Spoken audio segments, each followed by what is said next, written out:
En noticias nacionales, la presencia de policías y militares en Durán, una de las ciudades más violentas del Ecuador, se reforzó desde el viernes. La medida fue ordenada por el gobierno del presidente Daniel Noboa.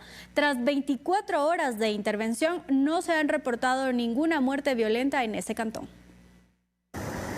Tras 24 horas de operaciones policiales y militares en Durán, los operativos continúan. Durante la tarde y noche de este sábado en el sector Oramas González se realizaron varios registros a dueños de motocicletas y vehículos. Hemos iniciado la presencia del Estado, la presencia policial y militar en estas zonas calientes que nosotros hemos realizado. Tenemos excelentes resultados desde el eje preventivo, el eje de investigaciones que están realizando su trabajo. La ministra del Interior, Mónica Palencia, y el gobernador del Guayas estuvieron presentes durante la concentración de los uniformados en la Escuela de Infantería Aérea, quienes salieron hasta sectores como El Recreo, Panorama y Los Helechos. Registros, cacheos, verificación a través de la plataforma CIBNE 3W para permitirnos identificar a los causantes de los hechos violentos que han ocurrido en los últimos días, especialmente acá en el distrito Durán. Las Fuerzas Armadas también trabajan a la par en cada uno de los operativos que se ejecutan a lo largo y ancho de Durán y que dejan como resultado 0 muertes violentas desde que empezaron los operativos. En Durán hasta la fecha se contabilizan más de 190 muertes violentas en lo que va del año, lo que representa un repunte del 300% de asesinatos en comparación con el mismo periodo en 2023. De hecho, la semana pasada una masacre se dio en una fiesta de cumpleaños donde 6 jóvenes fueron asesinados. Quienes trabajan y habitan en este cantón dicen que la situación es complicada en varios sectores y que los operativos deben ser constantes. Todos estamos de acuerdo en que la policía y en conjunto con las Fuerzas Armadas estemos combatiendo contra la delincuencia. Nos hace sentir seguros y seguir trabajando. La institución policial no mencionó cuántos uniformados participarán durante las operaciones y tampoco dio a conocer el tiempo en el que este cantón será intervenido. Delincuentes detenidos, incautación de armas, municiones y varias toneladas de droga es lo que ha permitido que Esmeraldas retome la paz y salga del ranking de las ciudades más peligrosas de Latinoamérica. Hacemos contacto a esta hora con Gregory Rosero para conocer más detalles. Hola, Gregory. ¿Qué tal, compañeros en estudios, amigos televidentes en casa? Buenas tardes. Así es, la provincia de Esmeraldas era la tercera más peligrosa de Latinoamérica. Actualmente ya ha salido de ese ranking, esto gracias al trabajo de la Fuerza de Actividad Conjunta que se mantiene permanentemente trabajando acá por aire, por mar y por tierra, con un amplio contingente de más de 1.000 uniformados. Esto también custodiando lugares estratégicos donde tenían incidencia los grupos irregulares de esta provincia. Nosotros les contamos más en el siguiente video. Veamos. En junio del año pasado, Esmeraldas figuraba como la tercera más peligrosa de Latinoamérica. Y ahora, según las autoridades, esa provincia no está ni entre las 5 más peligrosas del país. El gobierno la muestra como un ejemplo de la actuación de la Fuerza de Tarea Conjunta, que agrupa más de 1.200 uniformados. La Guacharaca, Santa Marta y la Isla Piedad eran los barrios más peligrosos, pues los militares entraban en vehículos blindados y en cada incursión había enfrentamientos. Se han neutralizado todas las agrupaciones terroristas que existen aquí y se ha controlado los diferentes reductos, los diferentes sitios donde se consideraban guaridas y desde donde salían todo el tipo de extorsiones. El jefe de la Fuerza de Tarea Conjunta relata que han trabajado arduamente para lograr la pacificación y la estabilidad de la provincia, teniendo como resultado la destrucción de 9 laboratorios de droga, 13 bisumergibles incautados, 1.000 aprehendidos por diferentes delitos y la incautación de 13 toneladas de cocaína. Con todos estos resultados, de acuerdo a un análisis de droga, alrededor de $600 millones han dejado de ingresar a las economías criminales. Esmeraldas recuperó su actividad comercial, recuperó el turismo, que es una de las fuentes más importantes que se dedica a la población. La disminución de la violencia ha tenido un impacto positivo en la vida cotidiana, pues las actividades comerciales se están llevando a cabo con normalidad y la economía local parece estar en crecimiento. De igual forma, el turismo también está prosperando, lo que sería una señal positiva para el futuro de esta localidad. Hasta ahorita estamos bien, estamos viviendo en paz, estamos viviendo un tema de seguridad y eso es que se debe dar. La transformación de Esmeraldas no solo mejora la calidad de vida de sus habitantes, sino que también abre nuevas oportunidades para el turismo y el desarrollo económico, consolidando su futuro como una provincia próspera y segura. Y bien, pues son 44.425 operaciones militares que han realizado la Fuerza de Tarea Conjunta en esta provincia solo en este año. Estas operaciones militares, sin duda alguna, han dejado importantes resultados para esta provincia, como incautaciones de droga y también la captura de delincuentes de alto valor. Todo esto ha llevado a que Esmeraldas vuelva a ser una provincia de paz. Esta es la información que se genera hasta esta hora de la tarde. Amigos, ustedes tienen más en Estudios Centrales. Una buena tarde para todos. Muchas gracias, Gregory, qué bueno por Esmeraldas. Sin embargo, pescadores artesanales son víctimas de la delincuencia en alta mar. Robos de motores y extorsiones son algunos de los problemas que enfrentan a diario.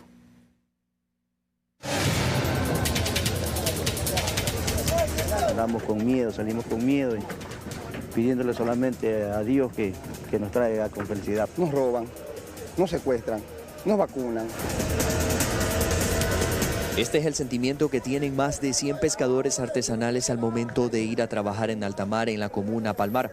La delincuencia se ha tomado este lugar desde hace 4 años y cada vez que los pescadores salen la situación es la misma de siempre. Incertidumbre total sobre si uno de ellos será nuevamente una víctima de la delincuencia. En la realidad, cuando ya estamos en faena, tal, lo llaman, que ya los piratas están robados en tal parte y todo eso. Y por esas circunstancias nosotros vuelta tenemos que volver en la misma noche a casa porque no podemos laborar, pues. Vienen sin motores las fibras aquí, ya no pueden recuperar nada, esos manes que en la nada. Hay algunos panas que han hasta vendido su fibra ya por no seguir perdiendo otra vez otro motor. Ante esto decidimos tomar un bote de fibra y acompañar a un grupo de pescadores a alta mar donde uno de ellos nos cuenta sobre las vacunas y el silencio que les imponen los piratas. A veces piden de $75, $50. ¿Le piden 75 por lancha? Claro, pues somos, imagínense, 75 por lancha, somos más de 100 lanchas, más de 100 lanchas, embarcaciones afuera. Sí. ¿Qué tipo de tentaciones se encuentran en alta mar? Los favores, sobre todo los favores. ¿Estos favores incluye que vayan a dejar canecas de gasolina alta mar? ¿Qué hay de cierto en eso? Claro, también eso es uno de los puntos más fuertes que hay. ¿Sabes más o menos cuánto pagan? ¿Te has escuchado? La cantidad a veces es 200, 250, $200. O sea, es dinero, es una cantidad muy fuerte que un pescador para poderse hacer $200 tiene que navegar 3 días, viendo poco, viendo mucho. La jornada de trabajo de los pescadores arranca desde las 7 de la noche y regresan a las 6 de la mañana del día siguiente. Ellos avanzan hasta 5 millas para ir a pescar. Y en esta distancia es donde se producen los robos de los motores por los piratas. Otros cobran las denominadas vacunas. Y el que no paga o no accede a esto les terminan quitando la vida. Cuando regresamos al puerto de Palmar, los pescadores nos comentaron que existe un retén naval a pocos metros. Avanzamos al sitio para conocer cuántas lanchas disponen para dar seguridad, pero encontramos a un solo uniformado de la Armada, quien nos mencionó que él no tenía permiso para dar ninguna información y nos indicó que en la Capitanía del Puerto de Salinas nos podrían ayudar. Pero en este punto nos indicaron que no están autorizados a dar ninguna declaración. Lo que sí nos supieron manifestar es que la comuna Palmar solamente cuenta con una lancha y 4 uniformados y se necesitaría más uniformados, más lanchas para dar más seguridad. Son más de $5.000 por semana lo que se recoge en vacunas en Palmar por los piratas que atemorizan el sitio. Esto ha llevado a algunos pescadores artesanales a dejar este trabajo que por años ha sido el sustento de sus familias. Sin embargo, otros prefieren aguantar un poco más, acompañado del temor de no saber si van a regresar cuando salen a pescar. El pasado pasado viernes, el presidente Daniel Noboa señaló una vez más sus intenciones de eliminar o focalizar el subsidio a los combustibles. Noboa aseguró que el precio del diésel y el gas doméstico no se modificará. La idea de focalizar e incluso eliminar los subsidios a la gasolina vuelve a pensarse como una posibilidad. Así lo expresó el primer mandatario Daniel Noboa en una entrevista para EFE en España, en donde afirmó que no van a tocar los precios del diésel ni del gas doméstico. Por este momento no lo podemos hacer, que tienen una directa correlación con la inflación, tienen una directa correlación con el costo de la vida, con el transporte, con la agricultura. Sin embargo, Noboa afirmó que desde su gabinete sí se piensa en la focalización de los subsidios a las gasolinas Extra y Ecopaís, pues la Super ya tiene precio liberado. Que son gasolinas o naftas de bajo octanaje, el cual es un porcentaje bastante bajo del consumo nacional. Eso sí deberíamos de irlo eliminando poco a poco a los grupos que no lo necesitan. De esa manera no tocamos el verdadero coste de la vida. Revisión de subsidio que será realizada por el Comité de Optimización Energética, según lo estableció Noboa mediante decreto el pasado 2 de mayo. Pero ¿cuánto se ahorraría con estas medidas? Según lo anunció ya el Ministerio de Finanzas en febrero de 2024, se podría ahorrar de 500 a 600 millones con la eliminación total del subsidio, mientras que con la focalización se podría ahorrar hasta 300 millones al año. Sin embargo, el cómo se aplicará y desde cuándo aún no ha sido establecido por el gobierno de Noboa. Hay inestabilidad en Petroecuador. 10 gerentes ha tenido la estatal en los últimos 3 años. La última gerente duró 5 meses y su antecesor apenas 1 mes. Una vez más, Petroecuador está a la deriva. La empresa pública que más ingresos genera al Estado se vuelve a quedar sin gerente. Silvia Reynoso presentó el pasado 12 de mayo su renuncia irrevocable al cargo. 2 días después, el gobierno confirmó la salida y reconoce que sigue en la búsqueda de un nuevo gerente. Perfiles profesionales honestos, con sentido común y sentido de urgencia también para resolver todos los problemas que tenemos. La estatal petrolera ha tenido 10 gerentes en apenas 3 años. Reynoso duró 5 meses en el cargo. Su antecesor, Eduardo Miranda, duró 1 mes. Y quien estuvo antes de él, Reinaldo Armijos, ocupó la gerencia apenas 2 meses. Se han puesto gente que ni siquiera han manejado una tienda de la esquina. Y cuando se dan cuenta que tienen que firmar un cheque de $10 millones diarios, se ponen tan nerviosos que no saben, no pueden. Entonces, hay incapacidad, hay desconocimiento, hay satisfacción de intereses públicos. Petroecuador y Flopec generan el 86% de los ingresos anuales de las 13 empresas públicas activas en la función ejecutiva. Sin embargo, no tienen balances auditados ni autonomía financiera, pese a los constantes ofrecimientos de aclarar sus cuentas. A nadie le interesa que se le audite y que se le vea por dónde está haciendo los manejos oscuros de una empresa. Mientras más caos exista, es mejor para él. En 2023, la producción petrolera nacional cerró a la baja, año en el que primó la inestabilidad administrativa y proyectos que no terminaron de despegar. Demandas y postergaciones han marcado el concurso para elegir al nuevo defensor público. Además que a los 3 postulantes mejor puntuados en este proceso se les habría retirado sus visas norteamericanas. Tras estos inconvenientes surge la interrogante sobre si podría o no suspenderse este concurso. Se pronuncia con el informe jurídico de las apelaciones ciudadanas. Considerando este plazo, el feriado y todo, el día 13 de mayo ellos ya tenían que habernos enviado el informe final.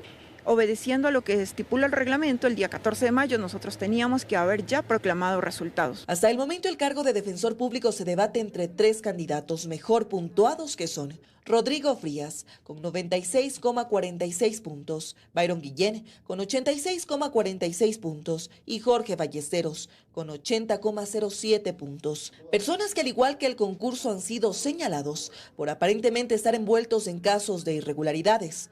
Eso además que en los últimos días se dio a conocer que el gobierno de Estados Unidos les había revocado las visas. Es aquí que surge una interrogante. ¿Podría haber sustento o vía legal para suspenderse este concurso? Sería ilegal empezar de nuevo con un concurso y al Estado le costaría un dineral, pues el presupuesto de este concurso era de $500,000, el que tenía el Consejo de Participación asignado para elegir esta autoridad. Tendremos que primero diferenciar los estadios o los momentos en donde uno puede actuar y por lo tanto tienen que hacer lo que la norma manda. Entonces esto dice el artículo 226 de la Constitución. Si yo ya tengo un concurso, tengo que respetar estas fases que ya están establecidas. Es decir, las vías legales para suspender este concurso son casi nulas. Pero si por cualquier motivo estos 3 concursantes son retirados del proceso, quien tomaría el primer lugar es la postulante Inés Romero, que con 77,86 puntos es la 4ª mejor puntuada para ocupar el cargo de defensor público. Averigüemos a quién le beneficia y a qué partido político pertenecerían los próximos que quedarían, ¿no? Panorama incierto, pues lo que queda es esperar el pronunciamiento oficial del Consejo de Participación Ciudadana y Control Social.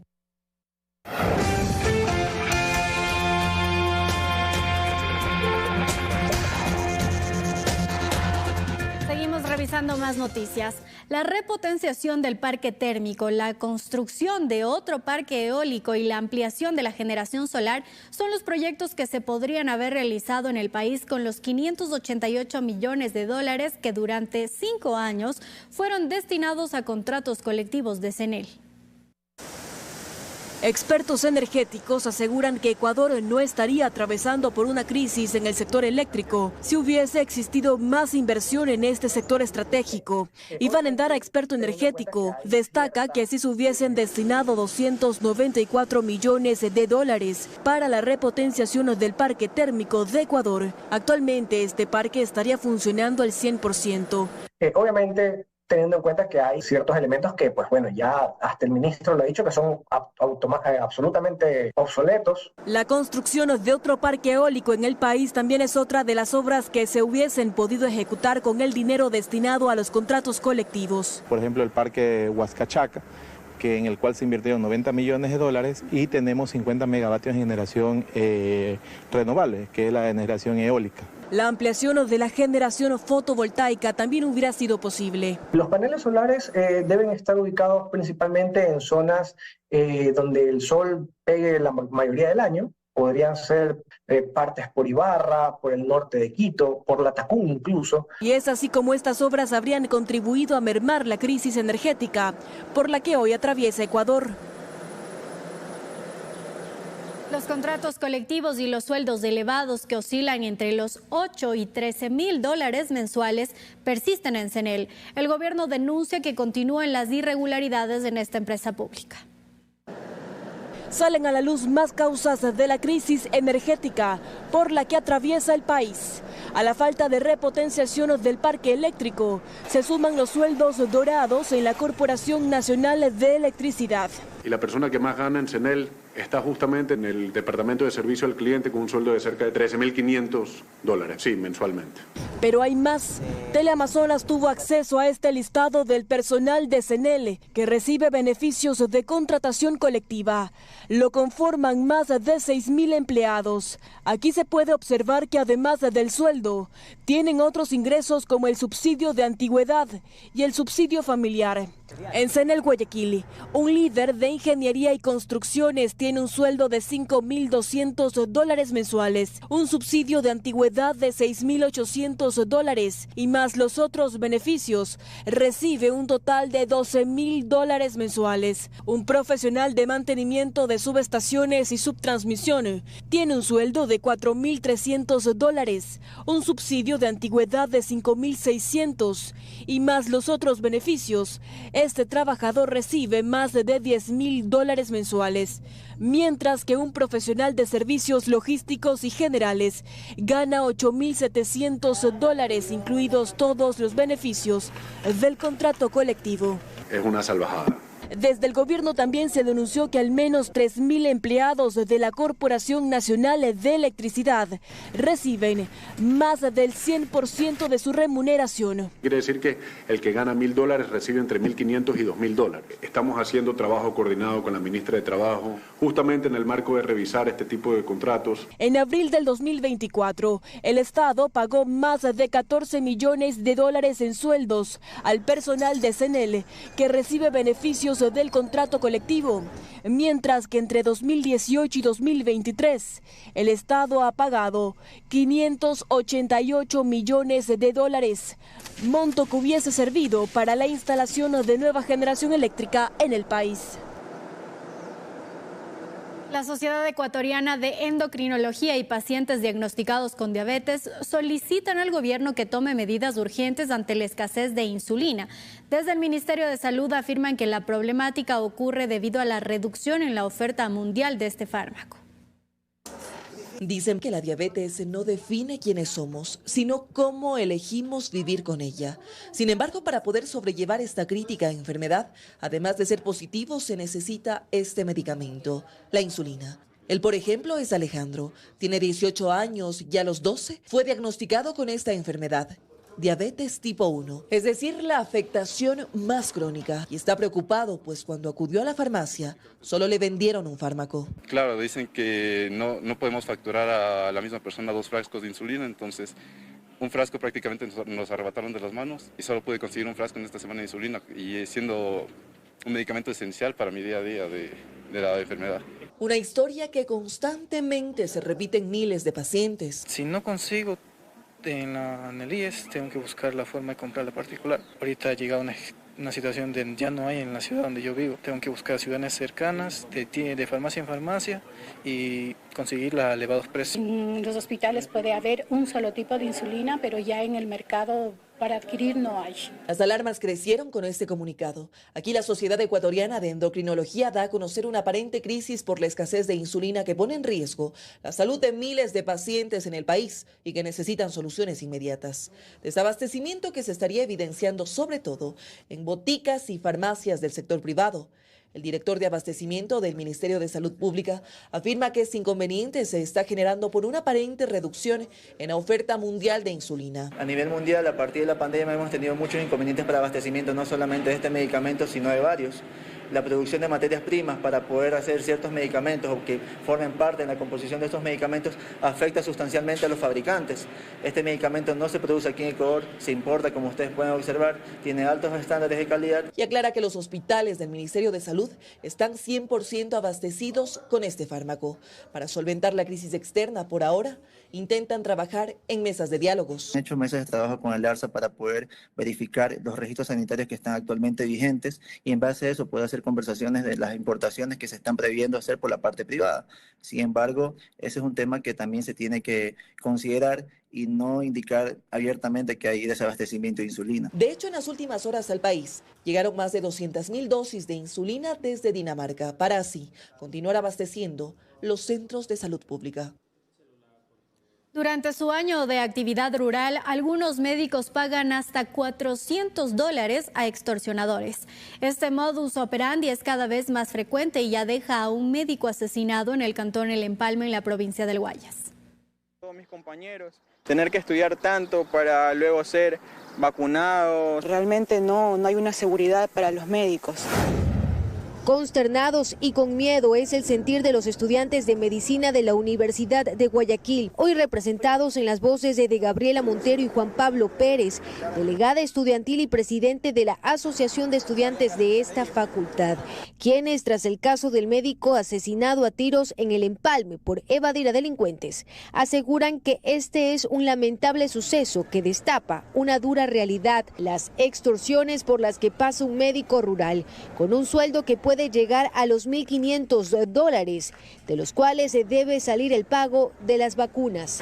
Y hay vacunas desde los 100 hasta los $200 semanales o incluso $400, eso dependiendo del grupo de delincuencia organizada. Y poco pueden hacer, aseguran, pues además de contar con protocolos del Ministerio de Salud deficientes, los médicos temen perder su año de rural. Les dicen que bueno, que se cambien por un tiempo de su centro de salud y que luego regresen. Y en el momento que regresan, están igual ahí pues, sometidos a cualquier situación. Debido a esto, afirma Pérez, muchos han optado por buscar tener plazas cercanas a su lugar de residencia, aunque esto signifique casarse, hacer unión de hecho, cuando tienen familiares a su cargo, como adultos mayores o algún familiar que tiene alguna enfermedad catastrófica, evidentemente eso los ayuda en el momento de elegir las plazas. Pero por el otro lado están a quienes el miedo les ganó y prefirieron salir del país. Lo cual ya es una fuga de profesionales y es una fuga de inversión del Estado que realizan estos estudiantes. Dentro de esta entrevista también pudimos conocer que gran parte de las denuncias no son presentadas o se desisten por miedo a represalias, debido a todos los casos que conocen y terminan callados por el AMPA. Los estudiantes anuncian una movilización pacífica la próxima semana. Un fallecido y 4 heridos es el saldo trágico de un accidente de tránsito entre un camión y un bus interprovincial en la Panamericana E35 en el límite entre los cantones Latacunga y Salcedo. La circulación vehicular estuvo restringida a 2 carriles por cerca de 4 horas.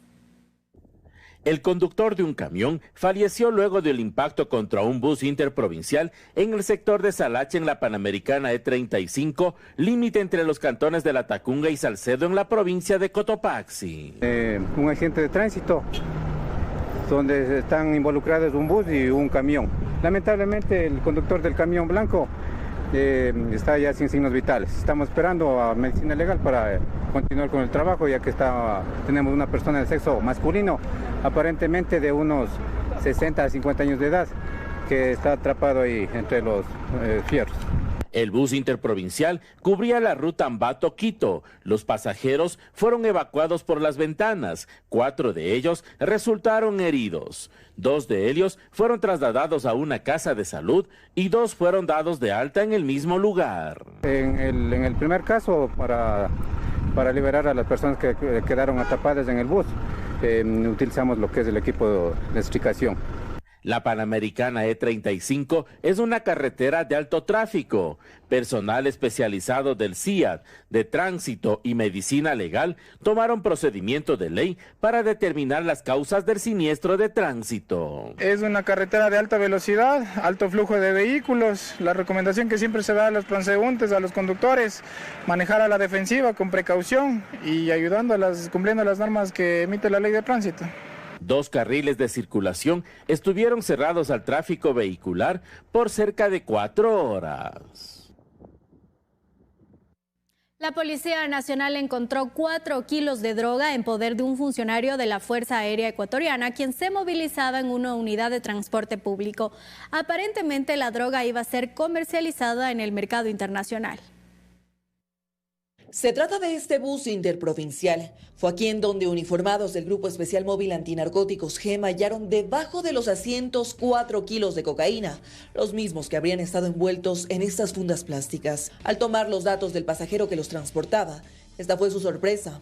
Encontramos que pertenece a un ciudadano de nacionalidad ecuatoriana que pertenece a la Fuerza Aérea Ecuatoriana, Cabo Segundo, en servicio activo. Él indica que llevaba él solo, al momento de que vio al grupo, a los comandos GEMA que realizaban la interdicción, pues él ocultó sus paquetes. El procedimiento se realizó en la provincia del Napo. La ruta de la unidad de transporte público era desde Chuchufindi hasta Guayaquil. El funcionario en servicio activo de la FAE aparentemente pretendía sacar la droga al mercado internacional. Tenemos que 1 kilo de clorhidrato de cocaína en moneda europea pues está valorado más de 90.000 euros y en americana pues está en $70.000. Es decir, con este decomiso el Grupo Especial Móvil Antinarcóticos retira del mercado internacional más de $280.000. Al momento es un caso aislado, ¿no? Un caso aislado que un funcionario de la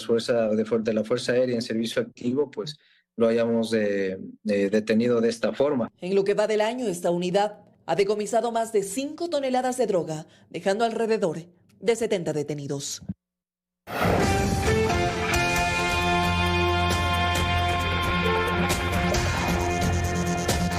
Más de de 25,000 estudiantes del régimen Costa Galápagos no pasaron el año escolar y tendrán que repetirlo, esto según cifras del Ministerio de Educación, y esto se da después de que se modificara la Ley Orgánica de Educación Intercultural en 2023. Estudiantes desde quinto de básica perdieron el año escolar en el ciclo Costa Galápagos, sumando en total 25,000 según el Ministerio de Educación. Solo en el régimen Costa Galápagos 136,000 estudiantes se quedaron a supletorios, es decir, el 7.29% de todos los estudiantes de este régimen. De ellos, el 1.05% perdieron el año, la mayoría de ellos comprendidos en edades de entre 12 y 14 años de edad, quienes tuvieron mayor dificultad en materias como matemáticas. Cifras alarmantes que se avisoran tras la modificación de la Ley de Educación Intercultural que estipula que los estudiantes tienen un solo supletorio y pueden perder el año desde quinto de básica. Y es que antes eran 4 las oportunidades que tenían los estudiantes para pasar el año, como era el examen final, supletorio, examen remedial y de gracia. Sin embargo, aquello estuvo vigente por una década y hasta mediados de 2023, por lo que el régimen Costa es el primero en experimentar estos cambios, pero esta cifra podría subir según el exministro de Educación Milton Luna. Esta es una expresión muy evidente de la crisis de aprendizajes que vive el sistema educativo, que vive el país. Vamos a seguir viendo mayores casos de repetición, porque el problema muy agudo de calidad educativa, de los aprendizajes. ¿Pero entonces el sistema fracasó? Según Luna, aunque se buscaba que menos estudiantes pierdan el año, lo cierto es que al no trabajar en políticas complementarias, los estudiantes aún se desarrollan en un contexto educativo con serios problemas que aún no son solucionados. Si no solucionamos una mejor formación de los docentes, si no solucionamos las mejores condiciones de trabajo, si no dotamos de infraestructura suficiente en las áreas rurales y urbano marginales, si no tenemos un nuevo enfoque de la seguridad y de la educación. Ahora, con los resultados que arroje el régimen Sierra Amazonía, se podrá realizar una evaluación general del sistema educativo, pero hasta que no se trabaje en políticas públicas urgentes, el número de estudiantes que repitan el año podría aumentar considerablemente. De 2022 a 2023, las denuncias por extorsiones en el país se incrementaron en un 364%. Uno de los sectores más afectados fue el comercial, en donde 3 de cada 10 empresas fueron extorsionadas. María Fernanda Utreras nos cuenta más. Según la Fiscalía General del Estado, en 2023, la extorsión se convirtió en el delito de mayor denuncia a escala nacional. En comparación con 2022, incrementó en un 364% en 18 provincias, principalmente en la Amazonía. Uno de los sectores más afectados fue el comercial, pues 3 de cada 10 empresas, es decir, el 32%, fueron víctimas de extorsión en el país en 2023. De ellas, 4 de cada 10 no hizo una denuncia por la baja confianza en la función judicial.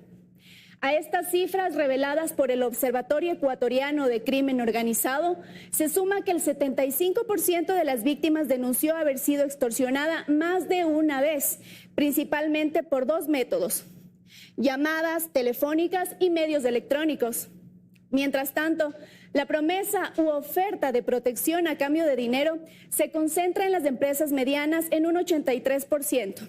En las grandes en un 57% y en las pequeñas en un 38%. Además, en cada 7 de 10 casos, los extorsionadores se identificaron como parte de una organización criminal.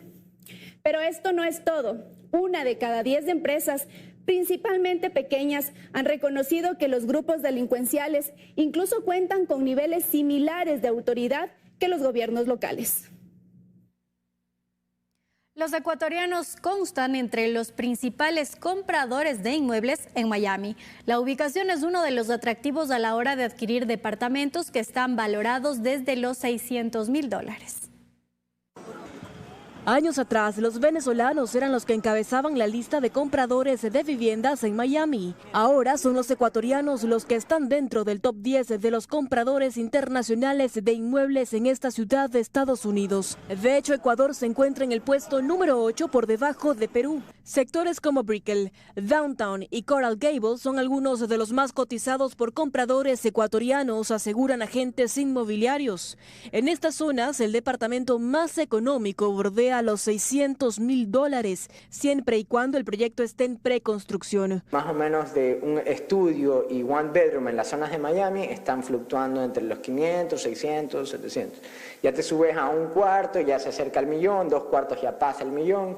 Mientras que en las afueras de la ciudad, un departamento tiene un costo de aproximadamente $400,000. Agentes inmobiliarios de la Florida aseguran que la diversificación de inversiones y la ubicación estratégica de esta ciudad son los factores que atraen a los latinoamericanos, además de las facilidades de pago existentes. Entonces tú congelas en contrato el valor con un 10% de anticipo. Cuando empieza la construcción, que se llama groundbreaking, das otro 10%.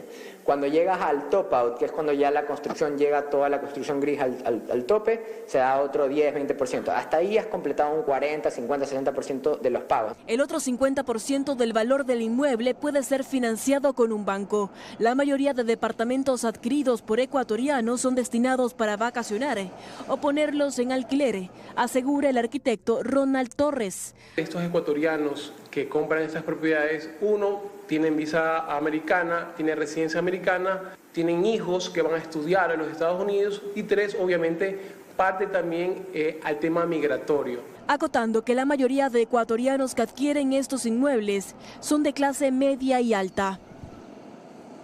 Y este sábado la organización política Unidad Popular Lista 2 eligió al exasambleísta y líder sindical Jorge Escala como su precandidato presidencial en las elecciones de 2025. El evento se llevó a cabo en una convención en la capital. Escala es docente, pero también ha estado involucrado en la política ecuatoriana, fue legislador hasta 2013 y participó en la elaboración de la Constitución del 2008.